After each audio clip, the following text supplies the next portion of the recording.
Shalom saudara, kita berjumpa kembali dalam Renungan Harian GPK Pakal Pinang, edisi Senin 4 Mei 2026 bersama saya Pendeta Filemon. Saudara, kita akan melanjutkan pembelajaran kita tentang karakter, bagaimana karakter itu membentuk atau menentukan keberhasilan hidup seseorang. Dan karakter ini adalah karakter yang dibentuk sesuai dengan kehendak Tuhan, yang bergantung kepada anugerah Tuhan, yang bukan bersandar pada kekuatan manusia, tetapi kepada anugerah, pada pimpinan dari Allah Roh Kudus, untuk hidup sesuai dengan maksud Tuhan, hidup sesuai dengan firman-Nya.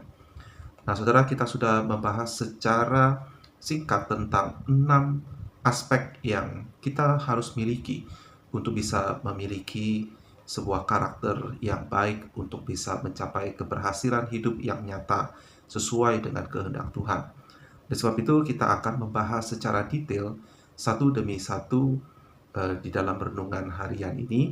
Setiap Senin kita akan membahas di dalam 6 minggu ke depan, ya, tiap-tiap dari aspek tersebut. Dan hari ini kita akan melihat aspek yang pertama, yaitu bahwa untuk bisa hidup yang berhasil dengan karakter yang sesuai dengan kehendak Tuhan, hal pertama adalah berbicara tentang kemampuan berelasi atau kemampuan untuk mempunyai hubungan yang real, yang nyata, koneksi. Mari kita berdoa sebentar. Bapak surga, kami bersyukur karena diberikan kesempatan untuk menggali lebih dalam pengajaran yang sesuai dengan firman Tuhan, bahwa Engkau merindukan kami bertumbuh sesuai dengan karakter Kristus yang adalah Tuhan kami. Dan kami akan membahas aspek yang pertama. Kiranya Tuhan memberkati kami, berikan kami pengertian yang sesuai dengan firman-Mu, dan pakailah hamba-Mu ini untuk boleh menjelaskannya. Di dalam nama Tuhan Yesus kami berdoa dan berserah. Amin. Saudara, kemampuan untuk berelasi secara tulus, secara real, secara nyata dengan orang lain. Saudara mungkin bisa melihat fenomena atau mungkin terjadi di dalam hidup kita sendiri, yaitu seseorang yang baik, seseorang yang ramah, seseorang yang tidak ada konflik dengan orang lain.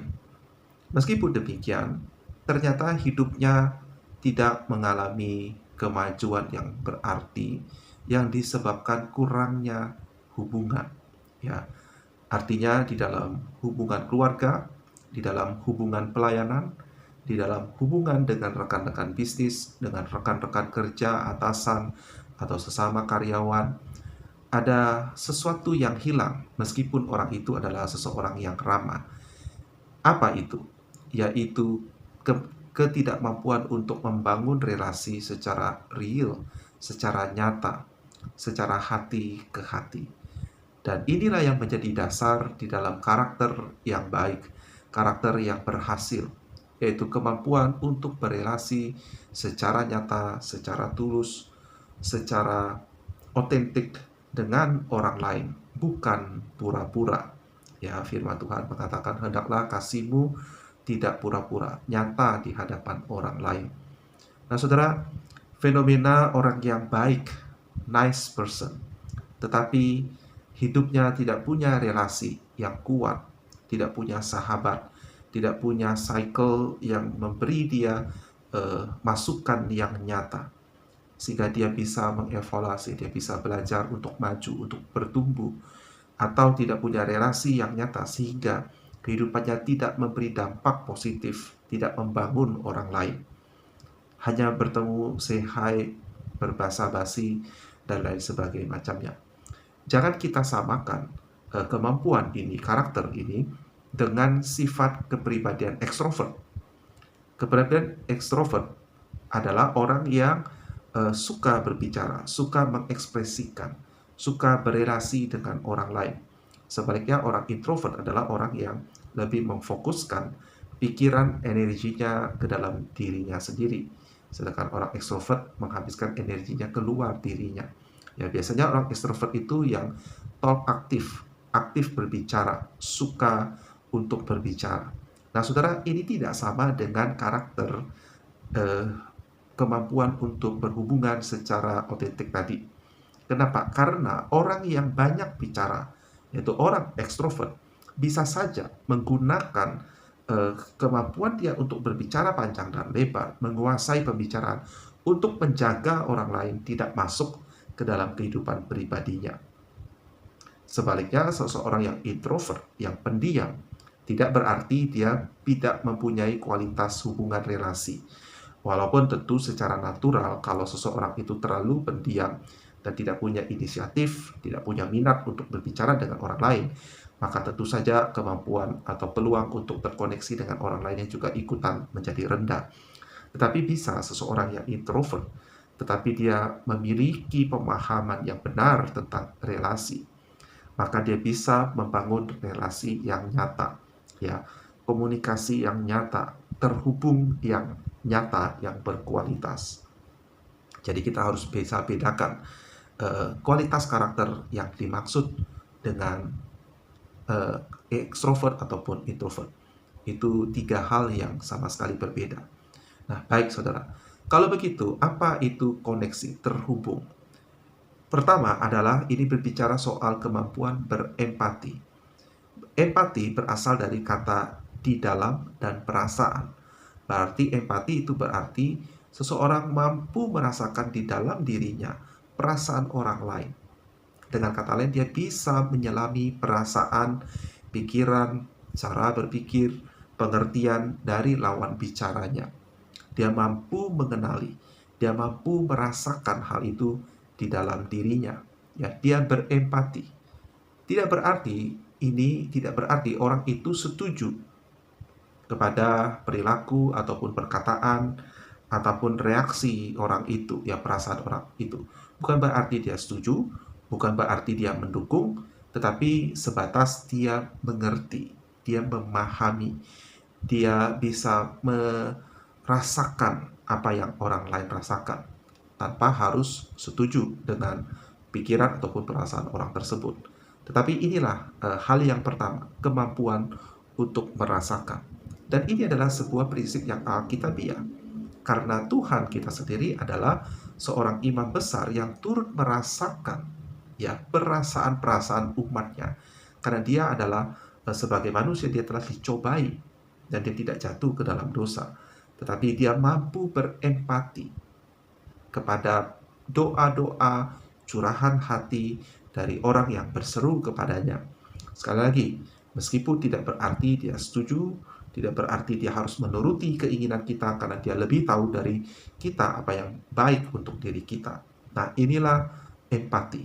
Dan hal yang kedua, untuk bisa mempunyai karakter relasi terhubung yang baik adalah justru kemampuan untuk menjaga batasan yang sehat.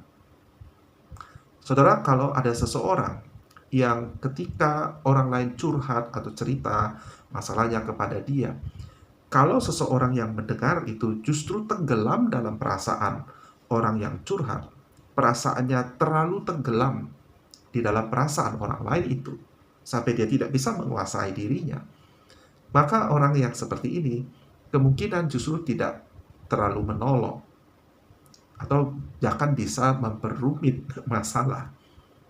Jadi, seseorang dengan kemampuan terhubung yang baik, yang sehat, justru bisa membedakan, bisa menjaga batasan secara sehat.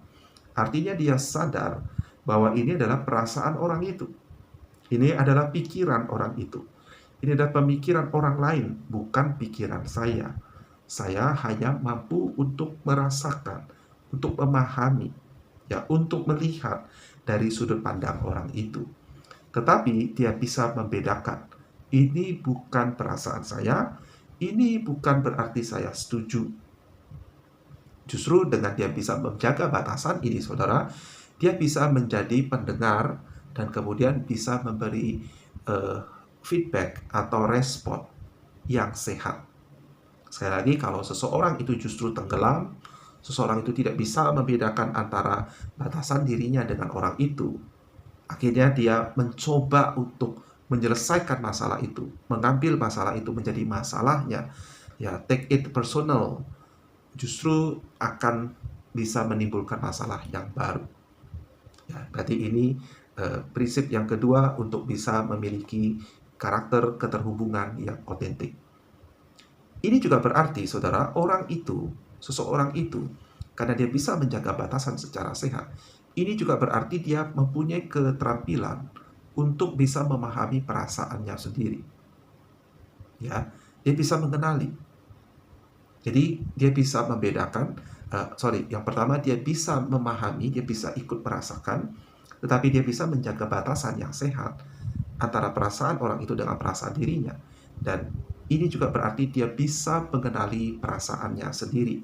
Nah, saudara, memang saya ini tempatkan ke poin yang ketiga, tetapi ini sebenarnya bisa dibolak-balik urutannya. Ya, bisa saja yang ketiga ini justru jadi yang poin pertama, bahwa untuk bisa memiliki kemampuan terhubung dengan baik, kita harus bisa mengenali perasaan kita sendiri. Ya, sehingga ketika mendengar cerita orang lain, mendengar kisah orang lain, mendengar keluh kesah orang lain, kita bisa menjaga perasaan kita sendiri. Oke, jadi ini yang ketiga. Dan yang keempat atau yang terakhir, untuk bisa memiliki relasi keterhubungan yang otentik adalah kemampuan untuk mengkomunikasikan balik kepada lawan bicara bahwa saya menangkap, saya mengerti apa yang kamu bicarakan. Aku bisa merasakan apa yang engkau rasakan. Jadi semua tiga langkah yang pertama tadi, kalau tidak dikomunikasikan dengan baik, maka orang lain itu tidak mengerti bahwa dia mengerti. Orang lain itu tidak mengerti bahwa dia turut merasakan. Ya, jadi hal yang terakhir yang perlu kita miliki adalah kemampuan untuk mengkomunikasikan bahwa kita mengerti, kita turut merasakan apa yang orang itu rasakan. Nah, jadi saudara, mari kita mengevaluasi cara perasaan kita ketika berkomunikasi dengan orang lain. Apakah hanya sambil lalu saja? Ini juga berarti kita harus menyediakan waktu. Ya, kita harus menyediakan waktu. Dan inilah mengapa kita menjadi serupa dengan Kristus. Yaitu Kristus selalu menyediakan waktunya, dirinya, bersedia untuk mendengar keluh kesah umatnya. Nah, saudara, memang saya tahu kita juga harus menjaga batasan diri kita. Kita bukan Allah. Kita bukan Mesias. Jangan sampai kita jatuh kepada sindrom Mesias. Kita ingin menyelesaikan semua masalah orang. Tetapi poinnya adalah kita kalau ingin mempunyai karakter yang berhasil, karakter yang pertama yang justru kita butuhkan adalah kemampuan untuk berelasi secara otentik dengan orang lain. Kalau itu adalah pasangan kita, kita bisa mendengar, kita terhubung dengan perasaannya, kita tahu apa yang sedang dia rasakan, dan kita bisa mengkomunikasikan itu. Kalau itu adalah atasan kita bisa merasakan apa yang atasan kita sedang gumulkan, apa yang sedang dia rencanakan, apa yang dia khawatirkan, apa impiannya, sehingga kita bisa mengkomunikasikan bahwa kita memahami apa yang dia sedang pikirkan atau rasakan, apa yang sedang dia komunikasikan. Kalau dia adalah teman sebaya, kita bisa mengerti, kita bisa memahami, kita bisa turut merasakan, dan kita bisa mengkomunikasikan bahwa apa yang dia bicarakan, apa yang dia ceritakan, apa yang dia alami, kita memahaminya. Dan itulah menjadi dasar relasi. Nah, ketika relasi ini terwujud, kualitas seperti itu, maka kepercayaan akan terbangun. Dan ini adalah langkah awal yang paling fundamental kalau kita ingin mempunyai karakter yang berhasil di dalam hidup kita. Kiranya penjelasan dari poin yang pertama ini boleh menolong kita untuk memahami, dan mari kita terus minta kepada Tuhan kepekaan itu. Mari kita fokus ketika ada orang lain berbicara dengan kita. Mari belajar memberi perhatian kepada orang tersebut secara tulus, dan itu melatih kasih kita, melatih ketulusan kita, melatih belas kasihan kita. Kiranya Tuhan menolong kita dan kita menjadi pribadi yang dipercaya oleh lebih banyak orang. Tuhan Yesus memberkati saudara.